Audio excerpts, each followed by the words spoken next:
नमस्कार शेतकरी मित्रांनो, आज आपण आपला जो ऊस आहे याच्यामध्ये मशागत केल्यानंतर आपण पाणी द्यायला लावले. आता याला आपण पाटानं पाणी द्यायला पाटानं पाणी देत असताना एक जी गोष्ट आहे तर तुम्हाला अशी आवर्जून दाखवायची वाटते मला आपल्या शेतकरी मित्रांना.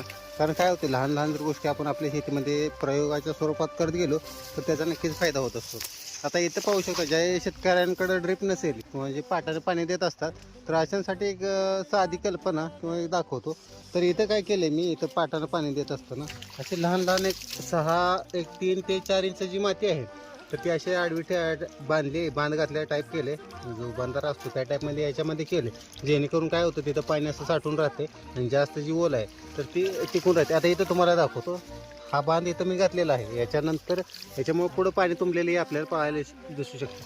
त्याच्यामुळे काय झालं, आता ओल जी आहे इथंपर्यंत गेली, पाणी अजून तिकडे पुढं कड्यापर्यंत गेलं नाही, परंतु इथं जी ओल आहे तर ते आता सध्याच इथंपर्यंत आहे. पाणी बंद झाल्यानंतर परत थोड्या वेळाने ते ऊसांच्या मुळापर्यंत जाऊ शकतो. आता हे एक दाखवतो आणि बिगर केलेलं आहे ते पण एक तुम्हाला दाखवतो मी. आता याच्यामध्ये या दुसरं जे आहे तर याच्यामध्ये मी कुठेही बांध घातलेला नाही, इथे बी नाही पुढे बी नाही.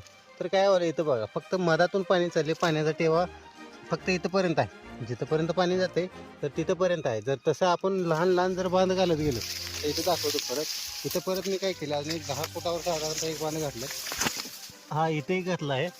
त्याच्यानंतर पुढं म्हणजे पाणी काय होते, पाणी आडत आडत जाते आणि तिथं जी ओल आहे तर ती ओल होते. आता इथं पाणी अडले, हे पाणी इथं अडत नाही. आता या दुसऱ्या सरीला पाहायला गेला तर हे पाणी सरळ चालले, अडत नाही आणि आपल्या पिकांपर्यंत ते व्यवस्थित पोचत नाही. अशा जर लहान लहान गोष्टी आपण आपल्या शेतामध्ये करत गेलो प्रयोगाच्या रूपामध्ये तर आपल्याला याचा नक्कीच फायदा होत जातो. आता इथे पाहू शकता, पाणी झाल्यानंतर थोडंसं तिथं वाट केली तर तिथून पाणी जातं, पाणी असं भरपूर थांबतं शेतामध्ये पण. आणि असं जर पाणी थांबलं आपल्या शेतामध्ये तर जास्त म्हणजे लवकर वापसा कंडिशनमध्ये येत नाही ती. त्याच्यामुळे आपल्या पिकाला उन्हाळ्यात सुद्धा याचा जास्त फायदा होऊ शकतो. आणि आपला व्हिडिओ माहिती आवडत असेल तर लाईक, फॉलो आणि शेअर करायला विसरू नका. धन्यवाद.